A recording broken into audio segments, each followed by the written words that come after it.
All right, so I wanted to do a stock valuation on Corning, and I did run into a couple issues that caused me to evaluate this thing a little differently than what I've done in the past. Um, Let me see if I can. Oh yeah, that's right. I forget every time. I have to bring it down,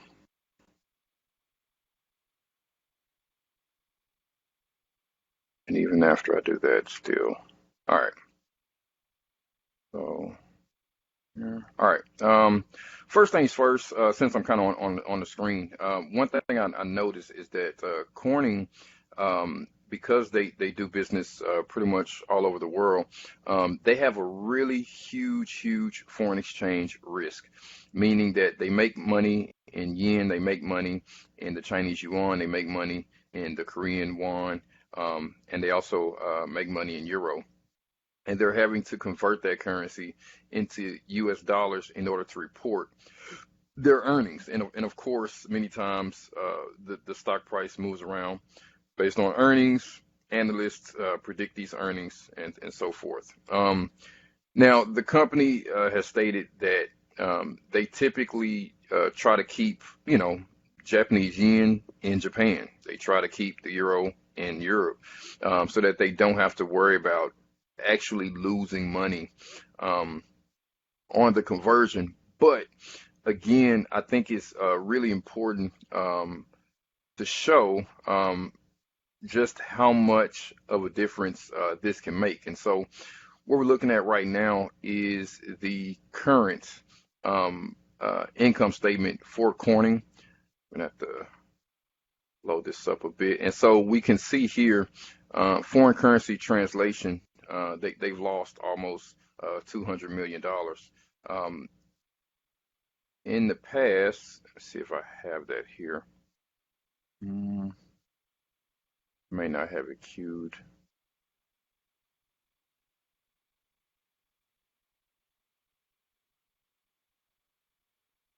See if this is it. Yeah. So this is 2020, and you can see that the foreign currency translation actually netted them $500 million. And so what I did was I looked back at just the currency movements just to kind of get an idea of what's going on.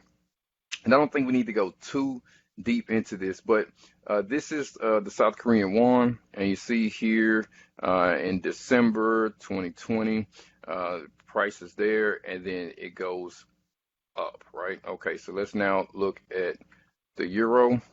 Again, this is January 20, prices there, and it moves up into the end of the year. Chinese yuan, January 2020, it moves up end of the year. Japanese yen, here in January 2020, and we see that it moves up. So what that tells me is that when we're looking at this most recent 2020 annual statement, we see that they have netted a huge gain in net profit due to that foreign currency translation. But if you look at the 2021 year, you see downtrend in the yen, you see an uptrend in the Chinese yuan, downtrend in the euro, and then downtrend in the Korean won. So we can expect that they're going to take a fairly large hit on the foreign currency exchange. The other thing that caused a bit of problems for me in evaluating this thing is the number of shares have slowly increased, meaning that they're issuing more shares. Just want to show you just real quick what that looks like. So this is 2018 at 857, 2019 859, 2020 863, and currently we don't have an annual 2021 statement yet, but right now there's about 907 shares issued. That may tick up a little bit. I don't expect it to come down much at all once the annual statement has been reported. And so in doing all my calculations, I'm using that 907. So being that shares have being increased, when we're looking at how much money is being made, how much profit is being made per share, right, which is EPS, earnings per share, because the bottom denominator, okay, is continually moving up, that makes the earnings per share less and less for the same amount of earnings. All right. And so what I did to really get a really good idea of what's going on here is I just looked at the ratio. All right. I just looked at the ratio. So we see here back in June of 2020, we see a stock price of roughly $25. Earnings per share for this particular website is 10 cents per share, which gives us a PE ratio of 250.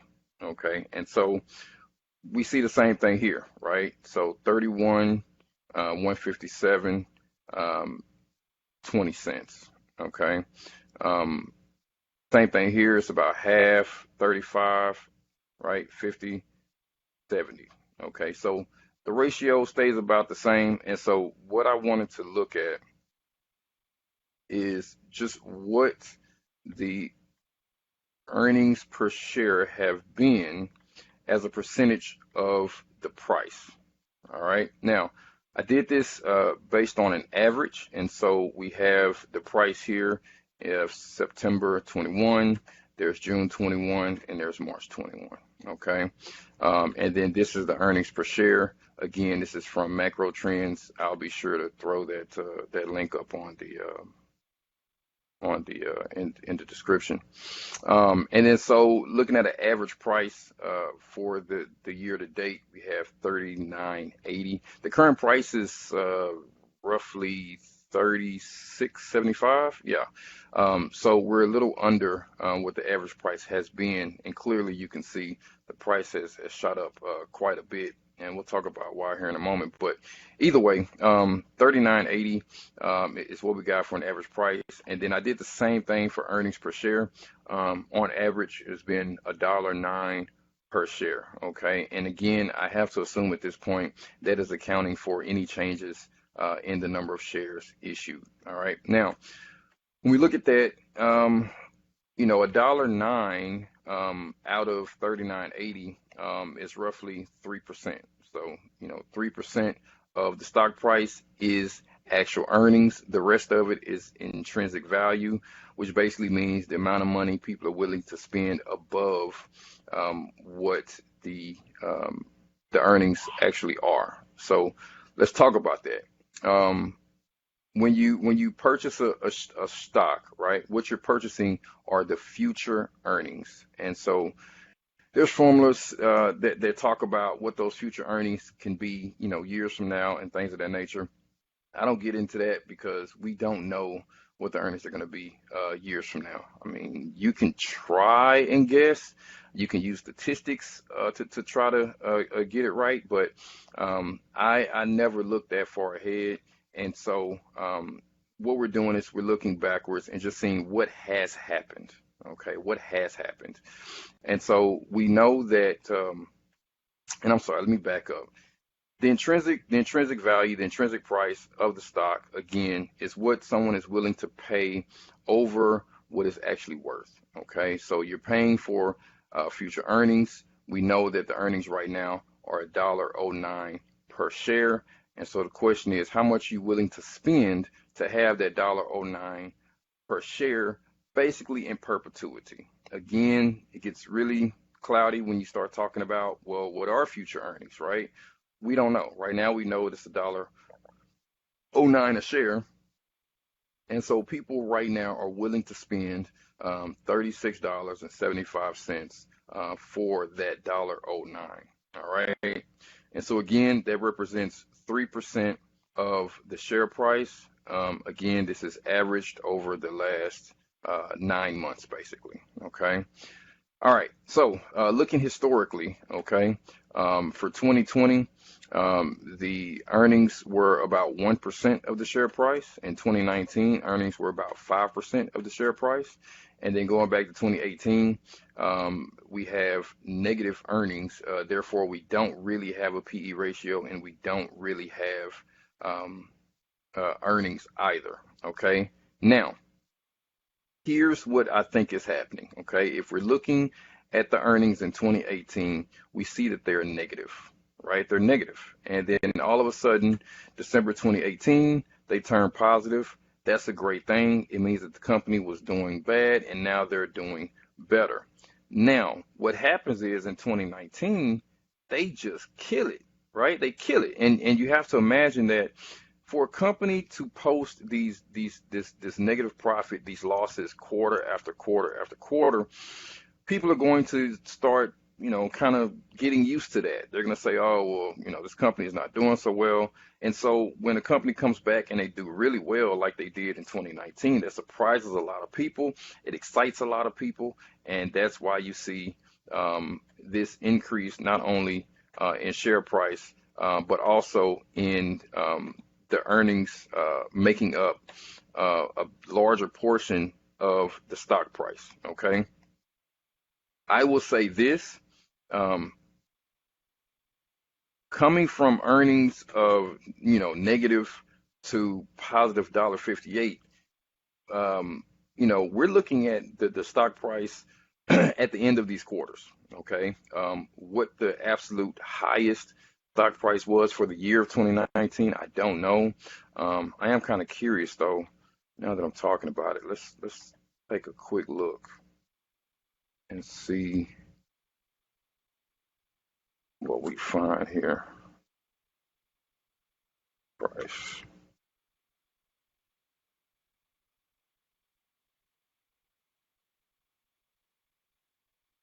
Because for those earnings to jump as much as they did, um, you'd think that the stock price will have moved quite a bit, and it didn't move much at all.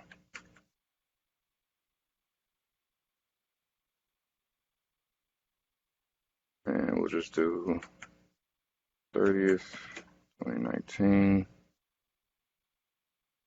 Um, let's see what we get and blow this up.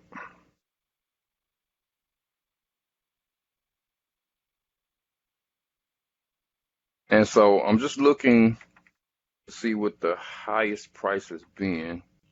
That's this column over here on the left, the second column there. And so far 30, uh-oh, there we go. Look at that. So 34 in July. I don't think we're going to get much higher than 34. Oh, no, yeah, we did. 34.91, 35. All right. And what I think is interesting too is when the stock price made these highs, right? And so let's uh let's go back up and let's see, because I mean it's a pretty big jump from 30 to 33 pretty quick, and then made up to 35 there. So that's February. And so if we go back and look at our earnings, yeah, we see right here. So February, um, like I said, December 2018 is when they finally turned it around, and then it looks like everyone got pretty excited for that first quarter of 2019, and they did not disappoint. Earnings per share of $2.32, and that shot the price all the way up to 35, and of course it came down from there. But either way, my point being here is, again, looking at the average, okay, looking at the average price just at the end of these quarters, the earnings per share were a large percentage of the stock price. And so what that does is it just gives us kind of a scale to look at what it has historically been. All right. So what I did was right now, like I said, we're about 3% in 20. 20 was about 1%. And so I'm looking at, make sure I'm doing this right. Okay, so this number here. Now, everything you see highlighted is going to be a prediction. Okay, we don't have real numbers right now. So average price for 2021, I'm showing it at 40.53. That is based on the price going to 42. Don't see that happening. All right. The reason being is because it is pretty much the end of the month and the current price is at 36. So I don't see it going to 42. It is possible for it to make it 36.88, of course. That is based on earnings per share of $1.01. Um, and again, this is based on earnings per share being roughly, 3% of the share price. So what I did was I looked back and looking at 2019.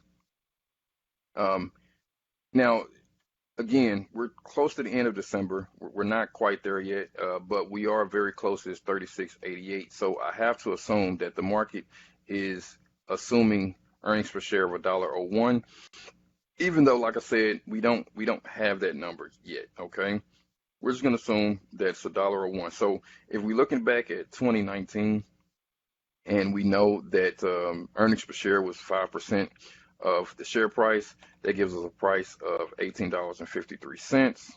And then if we look at 2020, we know that the earnings per share was roughly 5% of the share price. That gives us a price of 102.97.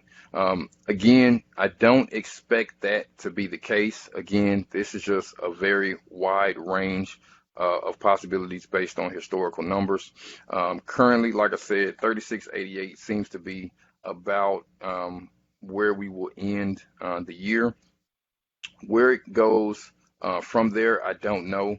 But this does mean that the share price is fairly valued. And I say that with a bit of prejudice. Reason being is because looking at the last 3 years of earnings per share. Okay, so 2020 it was $1.09, 2019 93 cents, 2018 $1.05. I pulled out the standard deviation for those three numbers, and that just gives you an average difference of how much the earnings per share can move around. Okay, and so typically it's about 65% chance that the earnings per share for 2021 is going to be 8 cents more or 8 cents less than what they were in 2020. Now, of course, we can get higher probabilities, but that's going to give us a wider range of answers. Currently, as of right now, their earnings per share is 99 cents, which is really close to that $1.01 that we're seeing predicted down here. Now, what can happen, right, is that if earnings per share turn out to be $1.18, right? I wonder why this says $1.17. Okay, well, let me change that real quick. You know why? Oh, okay. Yeah, so 9 plus 8.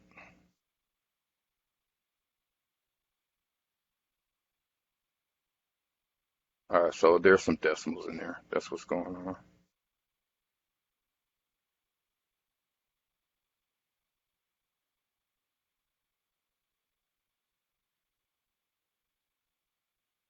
Yeah, there's some decimals going on in there.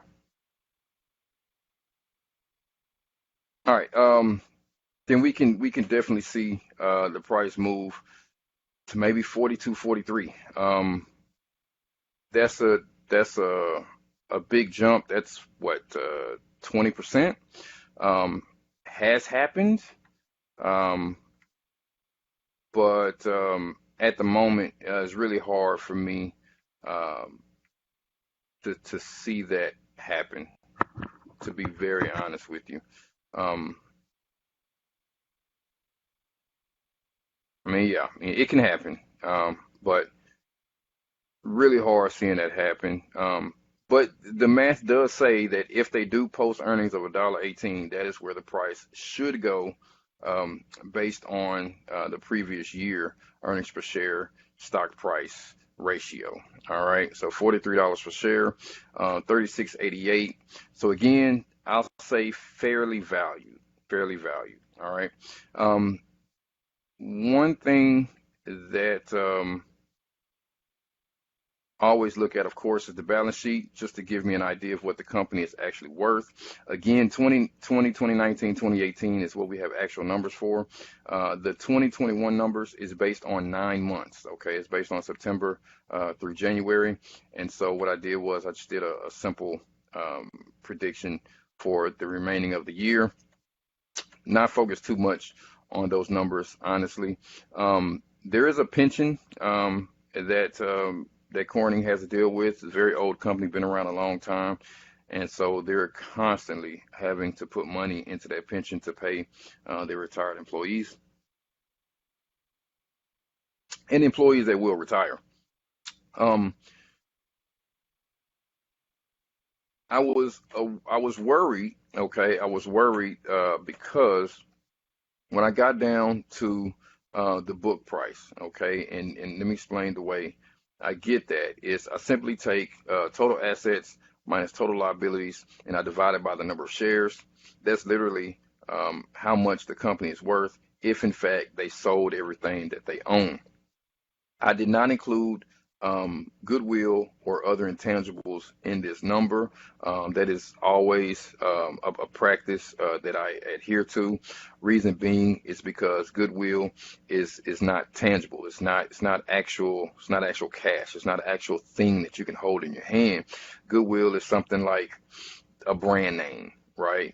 Goodwill is typically booked when you purchase a company and you pay, $1,000 more for the company than what it's worth. That gets booked as goodwill, and then it's amortized for tax purposes. So I do not include goodwill. I don't include those other intangibles. Again, this is a conservative estimate. So we're just assuming that for whatever reason, tomorrow, Corning decides, you know what, we're going out of business, we're selling everything. Okay. This is the price per share for what the company is actually worth. Currently, that is $9.63, again, based on September 2021 numbers. Now, of course, that's not the share price. We know this for sure, right? The share price is 36.75, meaning that people are willing to pay a premium above what the company is actually worth. Again, no different than we explained with the earnings. So what gave me pause though, right, is that, looking back over the last 3 years, we have a price to book of 2.2, 2.5, and 2.4. Now that's based again on the average price that we grabbed from the ending quarters, right? The current price is 36.75. The only way for us to get to that 36.75 is that the price to book has to be almost double what it has been in the past, meaning that something has to give. Something has to give.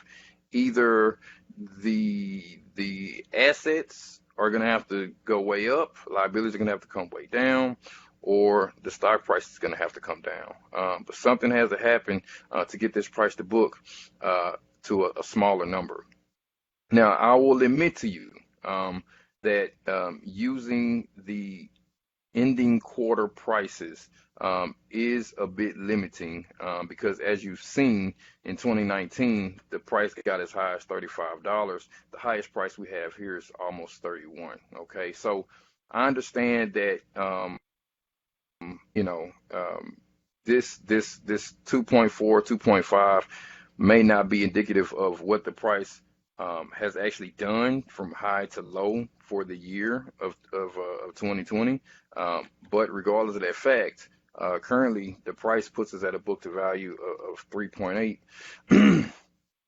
which is really high and also not in line with, again, what it has been in the past. In my predictions, again, I used a standard deviation based on the last 3 years, just to kind of give me an idea of how much the price the price to book ratio will move around. We got 0.16 out of that, which means that we shouldn't see a book value of more than maybe 2.6, if not less, right? And if the book value does go to 2.6, that gives us a price of $25.13, which overvalues the share price by quite a bit. So that did give me pause. It gave me some real pause. I don't know if you recall in the last video, looking at the PE ratio for Corning really concerned me, being that it was so high, but the price was so low. I really wanted to kind of dig in and see what was going on. And honestly, kind of just looking over the numbers, I can't quite put my finger on it. I really can't. Other than the fact that the book value for the company is slowly declining. So again, I just took assets minus liabilities, and that gives me a net book value, we'll call it. Okay. In 2018, it was 10,006. In 2019, 9,008. 2020, 9,006. 2021, currently September 2021 numbers, is 8,007. And so, again, just trying to predict it, 517 is about how much it moves around, and we know that in the past it has been a declining number. So when we subtract the 517 from the 96, we get 8,600. Is that right? Make sure I got that right.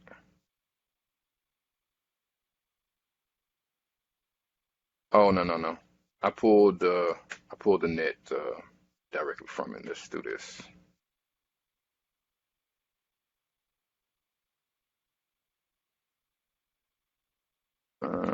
Yeah, it gives us 91. So again, declining book value. And so it's not because assets are declining, it's because liabilities are increasing. Now, I do have to say this. One of the things that I saw, and I know I don't have it queued up to show you, but in their annual report, they do discuss their debt and at what interest rate they are paying on that debt. And they are getting some really great rates over in these other countries. So I believe it's the Japanese yen. They're paying an interest rate of only like 1.5% on something like 6 billion yen. So that's great. Here in this, they're paying almost 5% interest on a couple billion. And so, because they are set up in these other countries, they are able to benefit from getting those cheaper rates, which is really good. But it doesn't stop the fact here that their liabilities are constantly increasing, and we see that here again, just going back, 17%, 9% increase. Okay. And if you look at the total assets here, they've increased their assets 6% in assets. That's not great. You don't necessarily want to see that. The point of liabilities is to increase assets. That's the point, right? And when you marry that with the fact that they're also issuing shares, which is also a form of debt, right? You only issue shares if you need to bring in more money. There's something going on. there's a reason why they're continually adding more debt to their balance sheet, not only in the form of cash loans, but also in the form of shareholder dilution. Because when you issue more shares, you are literally um, um, decreasing shareholder value. All right. And what I simply mean by that is, as a company, if you have $100 in your pocket, that's what you have, right? Let's just assume that's everything the company has, $100. If you were to issue 100 shares, now each shareholder, right, would have, um, each shareholder, 100 shareholders would have $1 each. So they own all 1% of the company. If I now decide, well, you know what, I really need some more money, so let me issue 100 more shares, right? I'm going to issue those 100 more shares for $1. So now I have 200 in my pocket. But we're talking about now those same shareholders who had one share at $1 now own was it 0.5% of the company, right? Because there's 200 shareholders and they all have $1, right? But $1 divided by 200 is now 0.5 instead of 1. So it just devalues shareholder value in the effort to put more cash in the company's pocket. It's not necessarily a horrible thing, but again, like I said before, when you marry that with the fact that they're also not increasing their assets as much as they are their liabilities, the question becomes, well, where is this money going? There was the other thing that I ran into as well was because of the foreign currency exchange, the way they report their income was a little different. So I did not break that out. I just have income here, just net income. But in their income statement, they do show, research and development. They do show general administrative expenses, payroll, things of that nature. And I did not see any huge increases in research and development. I didn't see any huge increases in the payroll. So, where is this money going? And also too, is adding these liabilities also increasing earnings per share? 105, 93, 109 is not bad, not horrible, right? But you would expect that they'll do more with their money than what they're doing. So we're talking about management at this point, right? And that does give me a little pause.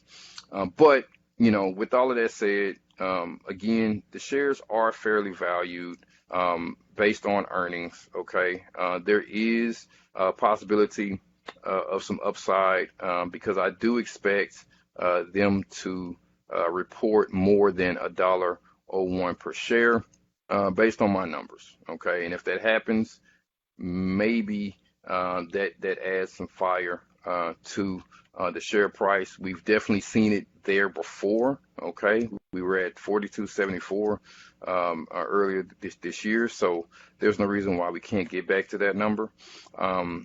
The book price is another issue. That's another issue. 26. Once I changed the calculation on the net book value, and just to explain, so initially what I had here is just subtracted again total assets from total liabilities predicted, and that's how I got the 86 number. But when I actually looked at last year's number using our standard deviation, it got me to 91. Currently, like I said, they're at 87. So, $400 million added to book value within 3 months. I don't know where that comes from. Maybe they got rid of some debt. I don't know. But yeah, I mean, there's a good chance that, we can see that 86 number here instead of the 91. Either way, it still greatly overvalues the stock at 25 or 26. So from a fundamental perspective, not a great story. From an earnings perspective, a decent story.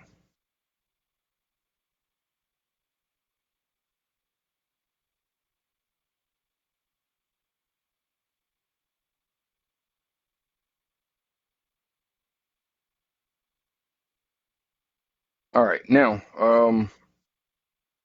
because I saw, such a problem in the fundamental story with Corning, um, I had to go back and look at Hewlett Packard because, like I said in the previous video, if we don't initiate a new position in Corning, we have to go back to Hewlett Packard. I don't know if we have any other option, being that, again, it is a sector leader.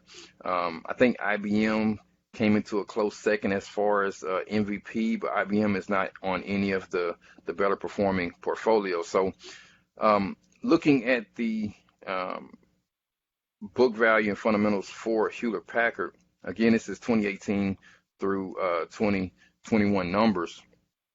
We see a net negative book value. So, compared to a declining book value in in Corning, looking at, I'm going to do the same thing here on this one as well, where I'm just going to grab that. And again, we have a declining balance. So this should take me to 9. Let's see. Yeah, there we go. All right. Same thing. 2018, 6,006, 7,005, 8,006, and currently we're at 10,005. Okay. Again, can something happen? Now, I also need to say too, for Hewlett Packard, the only thing I had was through July 2021. I don't have October 2021 yet for these numbers. So, quite a bit can happen in between July and October. But this is where we are currently, is at 10,005 negative. We're predicting 9,006. Either way, again, we're talking about a declining book value. All right. But for Hewlett Packard, we have a negative book value, and I did the numbers the exact same way I did with Corning, where I took out the goodwill, okay, but I left in all of the other assets as well as liabilities. And so, yeah, I mean, it's we have negative numbers all around. Gives us a book price of $14.03, which again greatly overvalues the stock.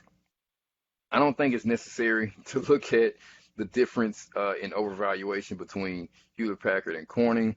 I think it's safe to say that they're both highly overvalued as far as book value goes, and maybe that is just a trend for the sector. Yeah, I didn't go any further than just looking at these two companies. Maybe if we grabbed a couple others, maybe we'll see a trend, maybe we won't. But for now, both of these companies have a declining book value, and again, greatly overvalued as far as book price goes. Looking at the earnings. mm, Yeah, all right. It is no doubt that Hewlett Packard has really shocked everyone with their current earnings report.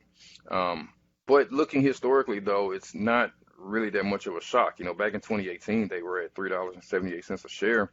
and currently they're at 2.95. So for the year, we're predicting $3.19. Whether we get there or not, I don't know, but that is a possibility. I did also do what I would consider um, a negative view or conservative view, assuming that they actually posted only $1.15 earnings per share. I seriously doubt that happens. It's not really worth talking about, but do want to let you know that I did look at that, and that's where you get this $1.15 number here. Okay, so again, I've already discussed how I came up with the ratios. Currently, stock price, we're seeing January 22, $25.54, which again overvalues the company by quite a bit. Um, Same thing based on 2019 numbers, and basically the same thing based on 2020 numbers. The reason why we're seeing that is because it has been fairly consistent over the last 3 years that earnings per share make up about 13 to 12% or 12 or 13% of the share price in Hewlett Packard. Okay, and we don't expect that to change. I mean, that's what it's been for the last 3 years. It's probably going to continue for at least the next year, at least, right? And so again, with that being said, if earnings per share are $3.19, right? Um, then and if that is 12% of the share price, that gives a share price of $25.54. That simple. So definitely overvalued by any stretch of the imagination.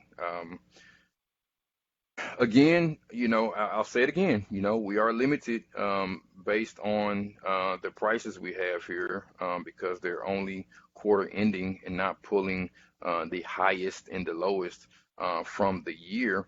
Um, but even still, the price right now is 37. We have a price of roughly 30 back in October. Um, and that gives us an average of 30, which is, kind of far off, but then again, maybe not. Maybe the stock price really is just that overvalued. What I am thinking about doing though is, because I've mentioned this a couple times, let's take a look at exactly what the high and lowest is, and I'm going to do this for both of these guys. So 35, 35, 20, no, 35, 32. I don't want to get too granular on this.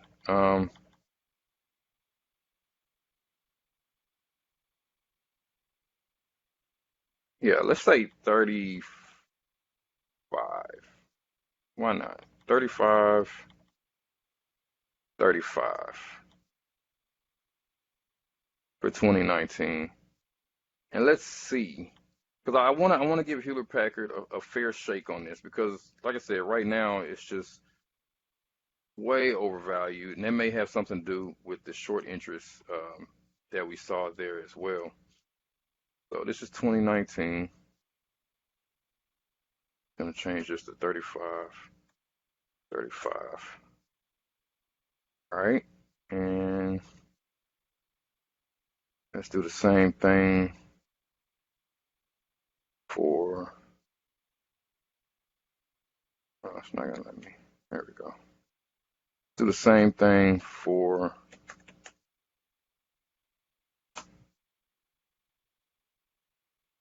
2020.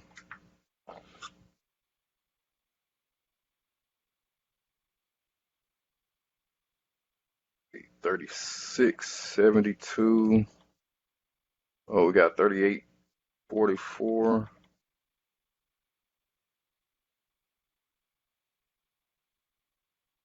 I like 38.45 so far. I don't know if we're gonna get above that.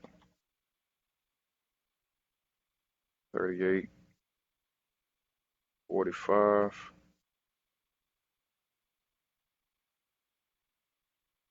And I'm thinking right away that this can only make Corning's case look a bit better. Um, see, and then same thing for 21. But I do sincerely want to give Hewlett Packard a fair shake, though. I really do.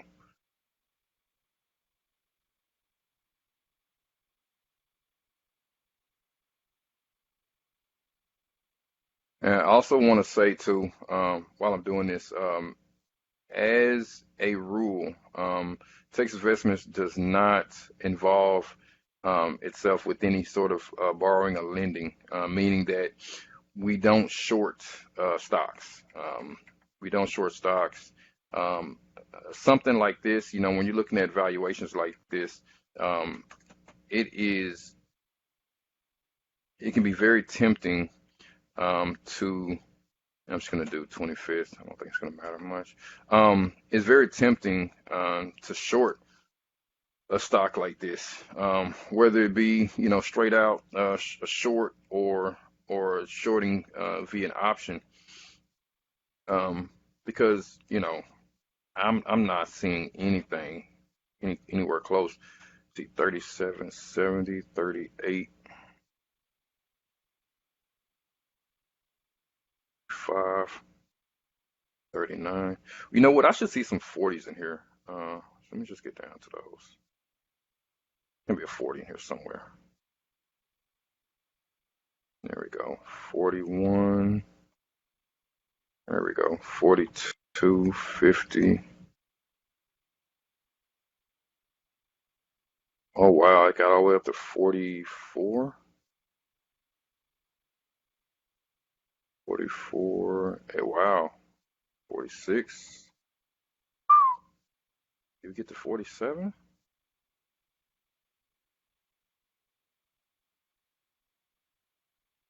47. Yeah, we're not gonna touch 47. Okay. So I think it was 46.60. I think I saw.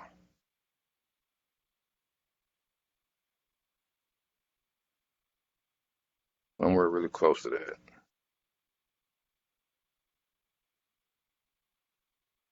40.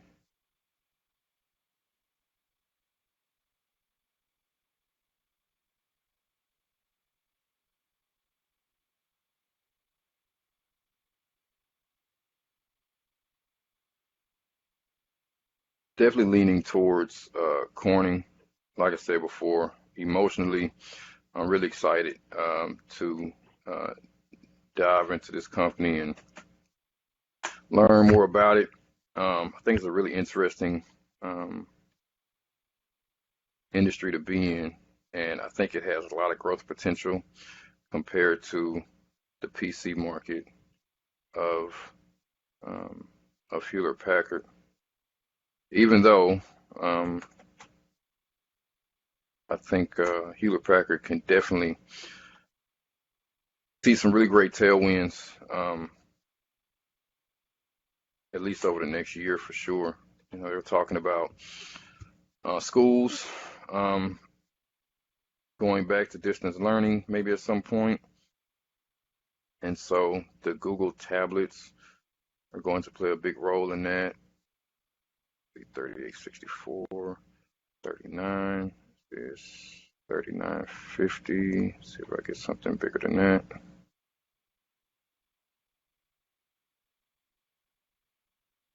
And they're talking a lot about 3D printing. Oh, we got 40, 41.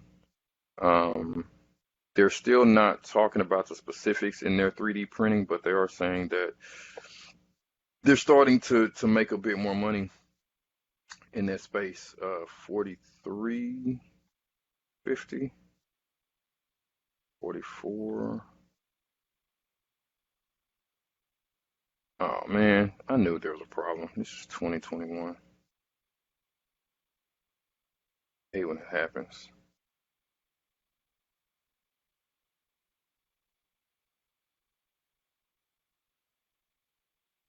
And the best part is it's all being recorded. So I wonder, is it really my fault? Did I really not click apply?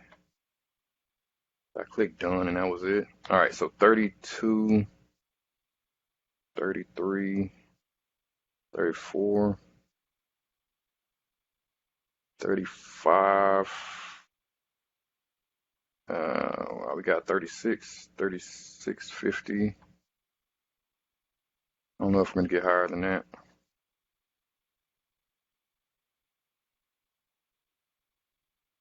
All right, I think we can stop it there. Where we at, May? Yeah, we're not gonna see 36. Want to be safe.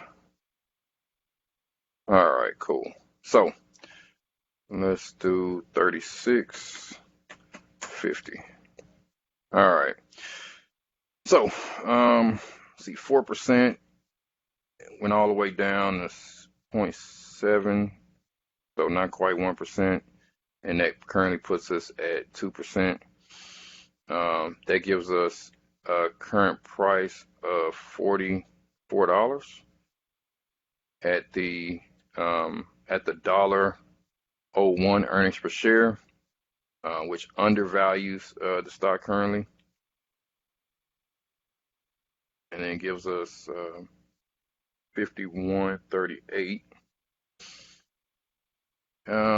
Looking back at 2019, again, and this is what's interesting because, like I said before, we were looking at those average the average price, but when you talk about a company not doing so well and then they kind of turn it all around, you think that you'll see this big like, oh, excitement and everything, but even still, at $1.58 per share, earnings were still almost 5% of the share price. Currently earnings are like $1.01 and earnings are only 2% of the share price. So it just goes to show you kind of how things can change and how perspectives can change about companies. So again, with that, with those earnings where they are, that gives us 44.11, 51 on the high end. Man, that's hard to see. And then, if we go back to 2019 where earnings per share was almost 5% of the share price, that gives us a share price of $26 and $22. There's no way that's going to happen. I don't think we're going back there because I think the perspective for the company has changed. People expect good things out of these guys now. And then on the super high end 2020, when I guess emotions were super high, I don't expect it to get back there. I think we've kind of leveled off in 2021, right? Where literally 2% is kind of in between this near zero and almost 5%, and this near zero, what that stands for is saying that we don't care about the earnings. You know what I'm saying? The earnings is a very small part of what makes up this share price. We care a lot more about the future of this company and where it's going than we do the share price. This gets discussed a lot when it comes to companies like Tesla, when it comes to these, futuristic real growth names, right? Where earnings just don't matter at all. And the stock price is made up purely emotion. And that's kind of what we see here back in 2020. And now, like I said, 2%, if we went back, 10 years, we can really have a better idea of kind of where this thing can go. But 2%, I think it's probably about right. If we lowered that by, 0.5% or something like that, maybe we get, right at $36, $37. But currently, share price is undervalued. So that's a really good thing. So let's take a look at Hewlett Packard now. Just to say, like I said, give these guys a better shot here. So look at 2020, 2021.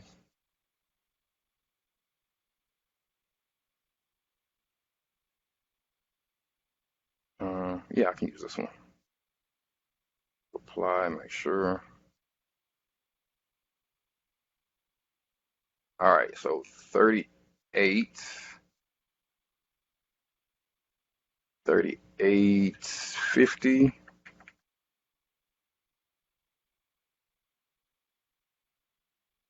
38.50. I don't think we're gonna get higher than 38.50. No way.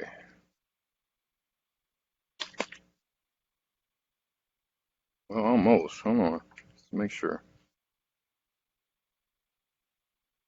All right, yeah, 38.50. Okay. And that is as of 2021. Uh-oh. So 9%. 9%. So again, it did help. All right. It gives us $32 instead of the, you know, paltry 25. Let's take a look now at 2020. And I know because of their fiscal year, it kind of leaks over into January. Again, I'm not going to be very granular about this. I just really just want to give Hewlett Packard their fair shake here, in all honesty.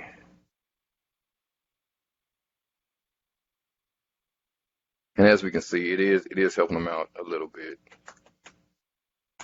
So far, we have a share price of roughly 32, and the price is like 37. So it's not going on here. Oh, see, I'm glad that this is.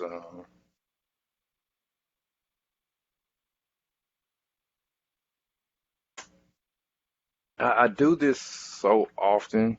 I really want to go back and look at the video and see if it's my fault every time, or because I swear it's Yahoo that does this. It's not me. All right, 24.50. I mean, that's happened so many times over the years where you're like, okay, these are the dates I need. And you click done, you click apply, and it's not the dates at all. It happens so many times.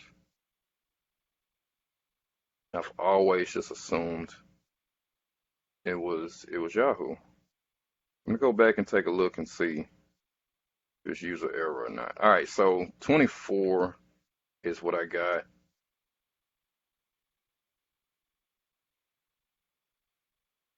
This price moved around a bunch too. Talking about 14 to 24, but this is the COVID low. So talk about a winner too. My goodness. Imagine getting this thing at 14 bucks, riding it all the way to 24. All right, 24.50.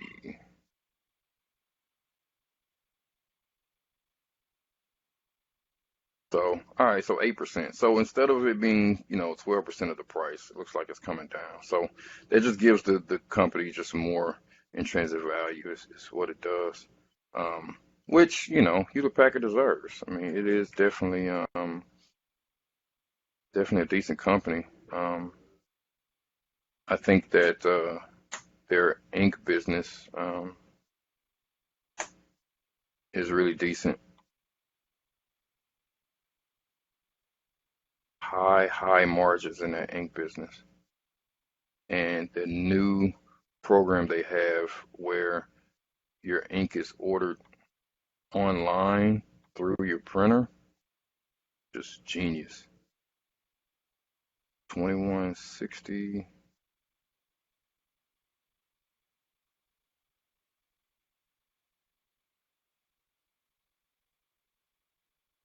We're gonna get to 22. 2175. I think 2175 is where we top out.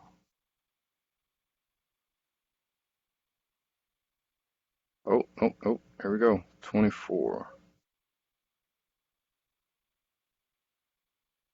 All right.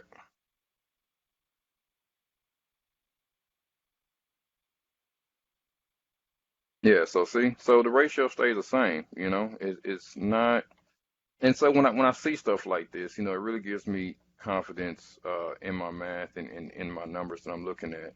Um, when the ratios don't change, like, I use those quarter ending numbers, and like I said before, they are limiting, they are, but the ratios are the same. So that means the math doesn't change.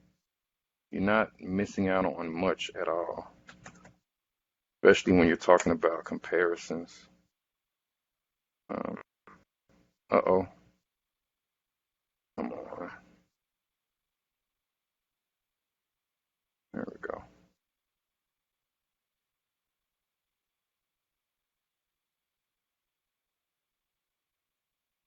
That's really weird. All right. So 22. Oh, wow. 24 out the gate, huh? 24, oh, 28, 20, no, 27. Okay. 27.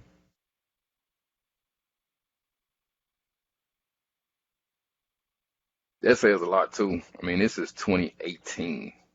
Um, and this is the reason why I think it's so important that investments are managed. I mean, just imagine owning Hewlett Packard at 27 back in 2018, and here it is, 2020, and it's 24. Like, that's crazy. All right, so here we go. So 32, 33, 38. And currently, the only thing that's close to its current value are the 2020 numbers, which puts the earnings per share at 8% of current share price, which is not unfathomable at all. Let's see, 9%, 8%, 9%, and then 10%. Um, and so what this looks like to me is that um, we have this down period where no one's really excited too much in the stock, simply because 10% of its share price is made up of earnings. The rest is just enthusiasm. That's almost 90%, right? Um, then we see it come down a little bit and then way down, and now it's right back up. It's right back up. And this is based on the year 2021. Um, I don't know. Maybe it's possible that in 2020, this is one of those, hey, this stock is really cheap. Let's hurry up and buy it type of deals. Um, but I don't know if we make it back to 8 from almost 10. I don't see it. I don't know if anyone is that excited about Hewlett Packard. Like I said, they did. They blew the doors off of earnings. That was really cool. Um, whether or not they do it again is yet to be seen. Um, the 3D printing is interesting. The ink business, I think, is doing well. I don't think it grows much more than what it has. So I don't think we get back to the 8%. I don't. We'll see. Currently it's at 10, which is pretty much the average that it has been. And so again, that gives us a share price of $32, which again overvalues the company by at least a few bucks. At the most, see, now this is the trick, right? At the most, and this is based on the last 3 years of performance, the company is currently at the top of its range. It's at the top. Unless there's something going on that propels the company further than where it has been, 38.20 is the top. And so, like I said before, though we don't short stocks, or we don't bet against companies, this seems to be a candidate for just that. And again, we saw that in the comparison in the short interest between Corning and Hewlett Packard. The short interest is almost double that of Corning. So with all of that said, just to recap, both companies have a declining balance sheet, which, isn't great, but at least Corning's is positive, right? As far as earnings go, Hewlett Packard is overvalued, even if by a little bit, whereas Corning is undervalued. So we're definitely going to initiate a position in Corning, and again, looking forward to diving deeper into that company.